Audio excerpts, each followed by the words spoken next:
tamutunna illa wa antum muslimun. Hadirin jamaah Jumat yang dimuliakan Allah Subhanahu wa taala. Bersyukur kita kepada Allah Subhanahu wa taala karena sampai detik ini Allah Subhanahu wa taala masih memberikan kepada kita nikmat-Nya. Yaitu nikmat yang paling besar adalah nikmat iman, sehingga Allah Subhanahu wa taala gerakkan kita untuk memenuhi panggilan-Nya dan suatu kewajiban bagi kita sebagai laki-laki yang sudah balik, yaitu memenuhi panggilan-Nya menunaikan salat Jumat berjamaah. Hadirin yang dimuliakan Allah Subhanahu wa taala, salawat beriring salam tak luput kita aturkan kepada junjungan alam, yaitu habibana wa maulana Muhammadin sallallahu alaihi wasallam. Hendaknya kita bersalawat kepada beliau dengan ucapan Allahumma salli ala sayyidina Muhammadin wa ala ali sayyidina Muhammad. Mudah-mudahan kelak kita di mahsyar mendapatkan syafaat daripada Rasulullah sallallahu alaihi wasallam. Hadirin yang dimuliakan Allah Subhanahu wa taala, terutama ini hari Jumat, hari di mana dikhususkannya amalan yang paling agung adalah bersalawat kepada Nabi Muhammad. Hingga banyak ganjaran-ganjaran apabila kita bersalawat di hari Jumat.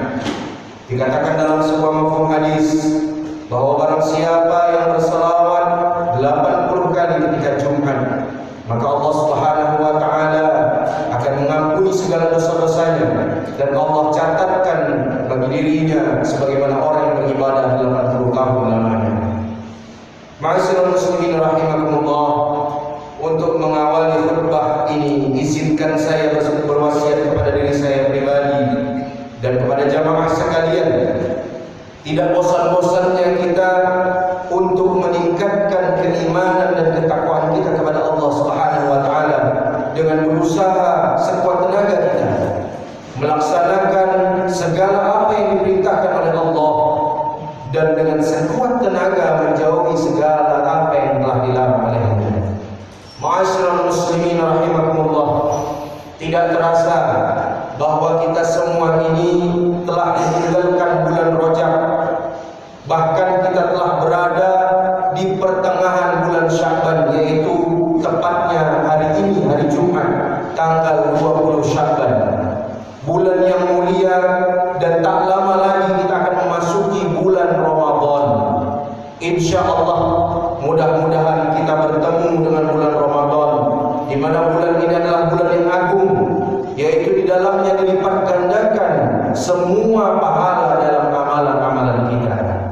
Hadirin yang dimuliakan Allah Subhanahu wa taala, tak terasa bulan Rajab telah berlalu, di mana kita sudah di pertengahan bulan Sya'ban, yang di mana bulan Rajab tersebut itu ada peristiwa penting, yaitu peristiwa Isra wal Mi'raj, yang mana setiap tahun kita adakan dan kita rayakan. Akan tetapi hadirin yang dimuliakan Allah, yang menjadi perhatian adalah bukan terletak pada perayaan tersebut, akan tetapi apa makna dan hakikat yang bisa kita petik dari peristiwa tersebut. Bahwa sesungguhnya inti dari peristiwa tersebut adalah menjemput perintah Allah yang agung dan sunanul hudanya Rasulullah sallallahu alaihi wasallam, yaitu salat.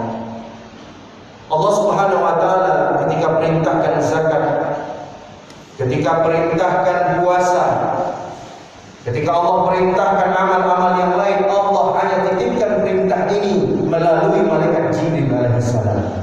Tetapi ketika Allah memberikan satu perintah, yaitu salat, maka manusia yang maksum, tidak ada dosa, manusia yang dijamin masuk surga, manusia yang mampu dan diberi oleh Allah Subhanahu wa taala keutamaan agar bisa mensyafaati umatnya, ia langsung yang menjemput perintah ini menemui Allah Subhanahu wa taala ke mustawanya. Hadirin yang Allah Subhanahu wa taala, artinya amalan salat ini adalah bukan amalan sepele. Amalan salat ini dikatakan dalam hadis adalah as-salatu mi'rajul mu'min. Salat ini mi'rajnya orang-orang yang beriman. Salat ini adalah berkomunikasinya kita kepada Allah Subhanahu wa taala. Tempat bermesraan kita, wadah daripada dengan Sang Khalik. Ma'asyiral muslimin rahimakumullah, hari ini banyak orang memperingati Isra Mi'raj tetapi hanya sekedar seremonial belaka. Tidak memetik intisari daripada hakikat Isra wal Mi'raj. Isra wal Mi'raj intinya adalah mendirikan salat. Orang yang mengerjakan salat belum tentu dia mendirikan salat, tetapi orang yang mendirikan salat dia telah menunaikan salat. Apa makna daripada ini? Maknanya adalah orang yang mendirikan salat, ia akan membawa sifat-sifat salat ke dalam kehidupannya. Ketika kita salat, mata kita tidak boleh melirik ke kanan dan ke kiri, ke atas dan kemana-mana. Harusnya ketika di dalam kehidupan sehari-hari pun hendaknya kita akan tundukkan pandangan kita. Tidak boleh melihat sesuatu yang tidak dihalalkan. Hadirin yang dimuliakan Allah Subhanahu wa taala. Belum lagi kita mendengarkan bagaimana ancaman-ancaman daripada orang-orang yang meninggalkan salat fardu. Apabila kita mendengarkannya ini, timbullah rasa semangat diri kita untuk senantiasa menjaga salat fardu, terutama salat berjamaah. Izinkan khatib untuk menyampaikan dosa-dosa orang yang meninggalkan salat fardu. Yang pertama, orang yang meninggalkan salat subuh satu kali saja dengan sengaja, maka ia dimasukkan ke dalam neraka selama 30 tahun, yang sama dengan 60.000 tahun kadarnya di dunia. Yang kedua, orang yang meninggalkan salat zuhur dengan sengaja satu kali saja, maka dosanya sama dengan membunuh 1.000 orang Islam. Siapa saja yang meninggalkan sholat asar satu kali saja dengan sengaja tanpa uzur syar'i, maka dosanya sama dengan menutup atau meruntuhkan Ka'bah. Sementara orang yang meninggalkan sholat maghrib satu kali saja meninggalkannya, dosanya sama dengan berzina dengan orang tuanya sendiri. Orang yang meninggalkan sholat isya satu kali saja dengan sengaja tanpa ada uzur, maka tidak akan diridhoi oleh Allah Subhanahu wa taala tinggal di bumi atau di bawah langit serta makan dan minum dari nikmatnya. Kemudian ada 6 siksa di dunia orang yang meninggalkan salat fardu, terutama meninggalkan salat berjamaah. Allah Subhanahu wa taala mengurangi keberkahan umurnya. Allah Subhanahu wa taala akan mempersulit rezekinya. Allah Subhanahu wa taala akan menghilangkan tanda-tanda ciri-ciri atau cahaya kesolehan daripada raut wajahnya. Orang yang meninggalkan salat tidak mempunyai tempat di dalam Islam, tidak mempunyai bagian di dalam Islam. Amal kebaikan yang pernah dilakukannya tidak mendapatkan pahala daripada Allah Subhanahu wa taala. Kenapa begitu? Karena di dalam dalil sesungguhnya apabila salatnya ini benar dan baik maka diterimalah seluruh amalnya. Tetapi kalau rusak salatnya maka ditolaklah seluruh amalnya. Inilah yang menjadikan alasan kenapa amal kebaikan yang dilakukan orang yang meninggalkan salat tidak diterima oleh Allah. Karena apa? Karena tolak ukur dari segala amal itu adalah salat. Zakat kita, pahala puasa kita, pahala sedekah kita tidak akan diterima oleh Allah kalau cacat salat kita, kalau tidak sesuai dengan keinginan Allah dan Rasulnya. Maka hendaknya kita benar-benar memperhatikan, karena salat ini adalah bukan perkara yang main-main. Salat ini adalah hadiah yang agung, hadiah yang luar biasa untuk umat akhir zaman. Di mana umat akhir zaman ini adalah umat yang diistimewakan oleh Allah, yang dimanja oleh Allah, sehingga kita dapat label khairul ummah. Kuntum khairu ummatin ukhrijat linnas ta'muruna bil ma'ruf wa tanhauna 'anil munkar wa tu'minuna billah. Inilah dalil bahwasanya kita adalah sebaik-baik umat meskipun kita diciptakan sebagai umat akhir zaman. Hadirin yang dimuliakan Allah Subhanahu wa taala, umat-umat terdahulu iri kepada kita. Bahkan nabi-nabi meminta kepada Allah agar dijadikan umatnya Nabi Muhammad, agar dijadikan umat akhir zaman. Karena begitu istimewanya ini umat, dengan sedikit saja beramal tetapi mereka mendapatkan pahala yang berlipat-lipat ganda. Sementara orang-orang terdahulu beramal sangat banyak hadirin, tetapi belum tentu diterimanya pahala mereka. Belum tentu mereka mendapatkan keridhaan daripada Allah. kaum Bani Israel hadirin yang dimuliakan Allah. Apabila mereka sujud hadirin, mampu mereka sujud dari Jumat ke Jumat tidak pindah tempat. Apabila mereka ini berzikir di pinggir pantai hadirin, maka air yang di pinggir pantai itu akan berubah rasanya menjadi manis. Ini amalan orang Bani Israel. Apabila mereka berzikir di dalam gua-gua, maka gua-gua itu mengeluarkan cahaya-cahayanya. Akan tetapi belum tentu pahala mereka diterima di sisi Allah, dan belum tentu banyak. Tetapi umat Nabi Muhammad dengan sedikit saja beramal di waktu-waktu yang telah ditentukan dan disunnahkan oleh Rasulullah, kita mendapatkan pahala yang berlipat-lipat ganda. Hadirin yang dimuliakan Allah Subhanahu wa taala, ada 3 doa yang mustajab untuk umat Nabi Muhammad. Yang pertama, doa yang dilantunkan setelah muazin selesai azan. Maka apabila kita berdoa di antara selesai azan sampai menjelang iqamah, maka dikatakan di dalam hadis ad-du'a'u bainal azan wal iqamah la yurad. Doa yang dilantunkan antara azan, sesudah azan menjelang iqamah, la yurad, tidak akan tertolak. Yang kedua hadirin, ad-du'a'u bainal khutbatain. Doa di antara kedua khutbah, baik itu khutbah Jumat, khutbah Idul Fitri maupun khutbah Idul Adha. Kemudian yang ketiga, tempat yang mustajab, waktu yang mustajab untuk kita berdoa kepada Allah, yaitu disebutkan di dalam hadis setelah salat asar menjelang maghrib dan di sepertiga malam. Lihat hadirin yang dimuliakan Allah, kita banyak bersepele, banyak menyepelekan waktu-waktu ini. Kita lihat sore-sore, bukannya kita berdoa mohon ampun kepada Allah, tapi kita sibuk JJS, jalan-jalan sore, sibuk kita olahraga, main poli, sehingga kita lalaikan itu azan panggilan daripada Allah Subhanahu wa taala. Sibuk olahraga, sibuk kita mengejar dunia, sibuk kita ini menyempurnakan keperluan, tetapi kita lupa untuk menyempurnakan maksud hidup.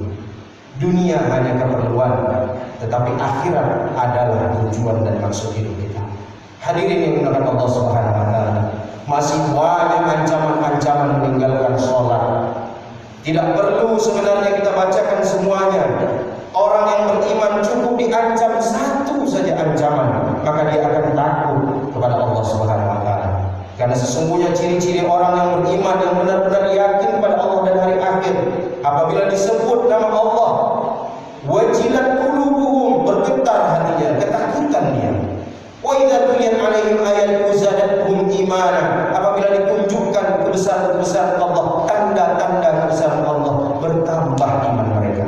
Melihat 7 lapis langit, kok bisa ya tanpa tiang dia begini? Melihat 7 lapis bumi, kok bisa ya bergantung tanpa ada gantungan? Inilah kekuasaan Allah Subhanahu wa taala.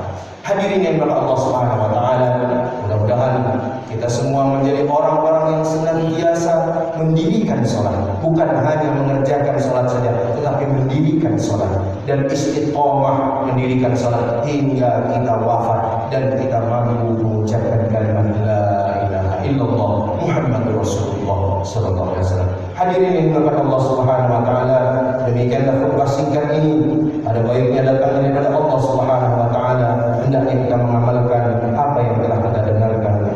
A'udzubillahi minasyaitonir rajim. Bismillahirrahmanirrahim. Wal 'ashr innal insana lafi khusr illa alladziina aamanu wa 'amilus shalihaati wa tawassaw bil haqqi wa tawassaw bis sabr wa qul rabbi ighfir warham wa anta khairur rahimin. Alhamdulillah, baru selesai khutbah Jumat, sholat Jumat baru selesai di Polres Muara Bunga bersama dai-dai Allah. Dai-dai Allah.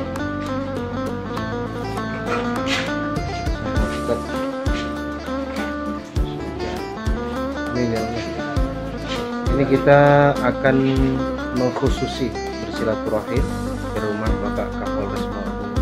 Mudah-mudahan asal kita. Amin.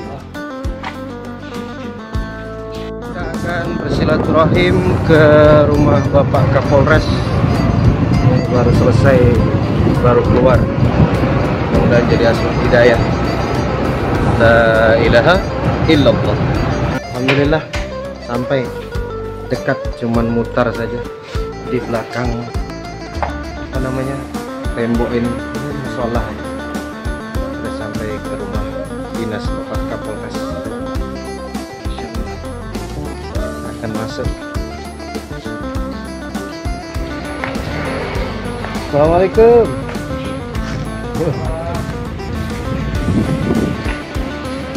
Burung gagak.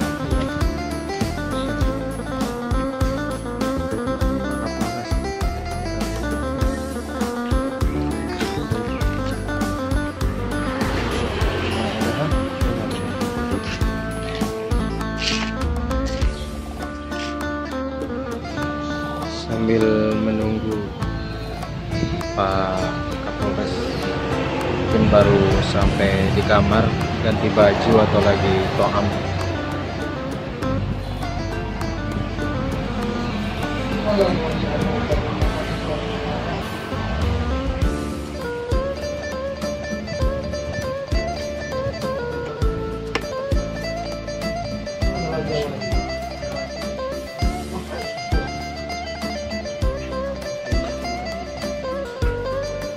Sungguhnya kebahagiaan burung di alam yang bebas, meskipun apa namanya terbuat dari emas sarangnya,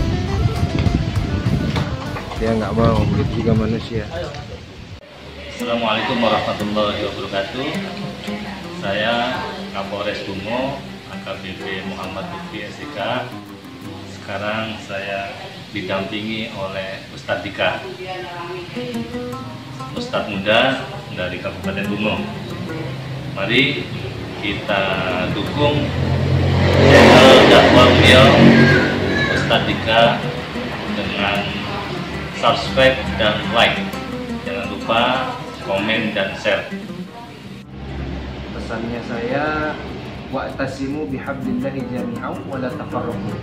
Bersatulah kita dengan tali Allah Subhanahu wa taala, jangan bercerai-berai. Apapun harokahnya, apapun pergerakannya, apakah itu Muhammadiyah, apakah itu NU, Tabligh dan lain-lain, kita sama-sama umatnya Nabi Muhammad yang diikat dengan kalimah la ilaha illallah Muhammad Rasulullah. Kiranya itu, Pak. A'udzubillahi minasyaitonirrajim. Bismillahirrahmanirrahim. Ya ayyuhan nas, inna khalaqnakum min zakari wal unsa wa ja'alnakum syu'uban wa qabaila lita'arafu. Inna akramakum indallahi atqakum. Innallaha alimul khabir. Terjemahnya apa, Ustaz? Maka sebenarnya kita ini adalah dari jiwa yang satu. Kita diciptakan berbagai suku, bangsa, tetapi sebenarnya kita dari jiwa yang satu. Min nafsi wahidah. Itu dari Nabi Adam. Masya Allah. Inna akramakum indallahi atqakum. Jadi yang mulia di hadapan Allah itu adalah yang bertakwa. bertakwa. Benar. Masya Allah. Tidak melihat sukunya, Ustaz, ya. Benar, nggak lihat suku, nggak melihat harokah, Ya. pergerakan, tapi yang bertakwa. Masya Allah. Saya dapat ilmu banyak ini. Pak Kapolres ini ternyata dai juga ya. Karena ada hubungan dengan tugas. Iya. Jadi ada beberapa hadis dan ayat Al-Quran yang sering saya sampaikan kepada masyarakat. Kalau hadis, saya itu menghafalkan hadis yang ada hubungannya dengan keamanan. Masya Allah. Ya, itu hadis apa? Itu aja yang berbunyi kurang lebih begini, Ustaz. Mohon salah dikoreksi. Sama-sama belajar Ya. ya, Pak.